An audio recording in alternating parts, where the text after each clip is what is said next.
Hello friends, welcome back to my channel financial journey.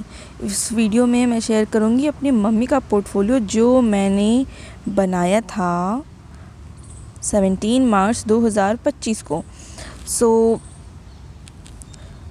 जो invested amount है वो हो चुकी है 85,246 रुपीज़ की, और इस पर मुझे रिटर्न्स बहुत कुछ खास नहीं मिल रहा। 2.7% का ही रिटर्न है, जो कि 2,305 रुपये हैं। तो मेरी जो करंट इस पोर्टफोलियो की जो करंट वैल्यू है वो हो चुकी है 87,552 रुपीज़ की।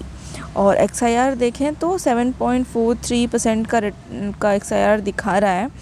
और इतने कम रिटर्न होने का मेजर रीज़न है मेरी जो टॉप 3 फंड्स हैं जिनमें मैंने इस पोर्टफोलियो में इन्वेस्ट किया है, जो कि पराग Parikh ELSS tax saver fund है, फिर Motilal Oswal mid cap fund है और टाटा स्मॉल कैप फंड है।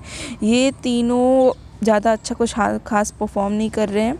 ऊपर के दो जो हैं फंड्स उसमें बहुत कम रिटर्न बने हैं, और जो नीचे का टाटा स्मॉल कैप है उसमें तो माइनस नेगेटिव रिटर्न्स दिखा रहा है। तो इस वजह से ज़्यादातर जो पोर्टफोलियो का रिटर्न है वो कम है। और म्यूचुअल फंड जर्नी में 1 साल का तो रिटर्न उतना कुछ खास मायने मैं ज़्यादा रखती नहीं। 1 साल के बाद, कम से कम 1 साल का हो जाए उसके बाद ही मैं देखती हूँ कि उसमें क्या परफॉर्मेंस हो रहा है। तो अब इसको रिटर्न के बेसिस पे अगर देखें तो सबसे ज़्यादा रिटर्न जो बना के दे रहा है वो है Nippon India large cap fund, 5.81% का रिटर्न है।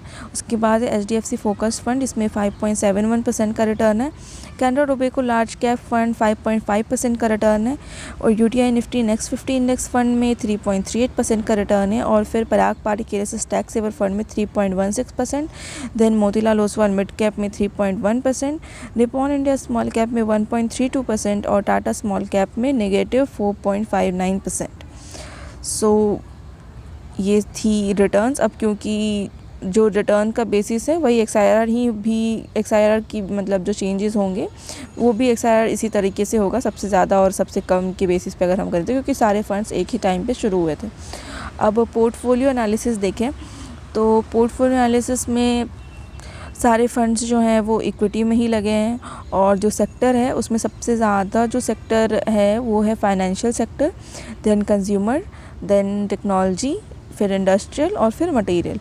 मार्केट कैप की बात करें तो सबसे ज़्यादा लार्ज कैप 57%, मिड कैप 23% और स्मॉल कैप लगभग 20% है इसमें। और कंपनीज़ की बात करें तो सबसे ज़्यादा HDFC bank, then ICICI bank, then Axis bank, then Eternal और फिर परसिस्टेंट सिस्टम्स लिमिटेड।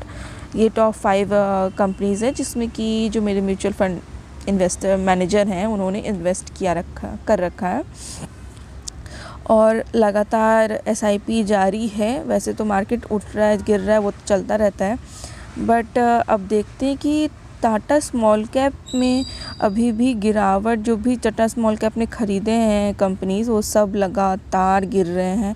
लगभग 20% गिरा हुआ है जो टॉप इन्वेस्टेड कंपनीज़ हैं उसमें। तो उसके रिटर्न कुछ ज़्यादा नेगेटिव जा रहे हैं, बट देखते हैं। उसमें भी अभी तक SIP मैंने रोकी नहीं है, और SIP मैं जारी ही रखूँगी। कम से कम कभी ना कभी कोई ना कोई फ़ंड जो होता है कि हो सकता है कि 1 साल में कभी नेगेटिव रिटर्न दे दे। और ऐसा मुझे तो दिख रहा है कि जो स्मॉल कैप्स हैं वो लगभग सब ही स्मॉल कैप्स इतना अच्छा रिटर्न बना के अभी नहीं दे रहे हैं। देखते हैं 1 साल के बाद, उसके बाद क्या परफॉर्मेंस रहती है किस फ़ंड की।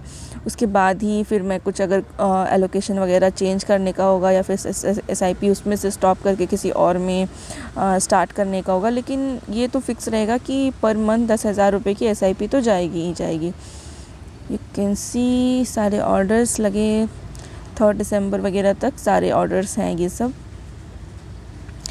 इस वीडियो में बस इतना ही।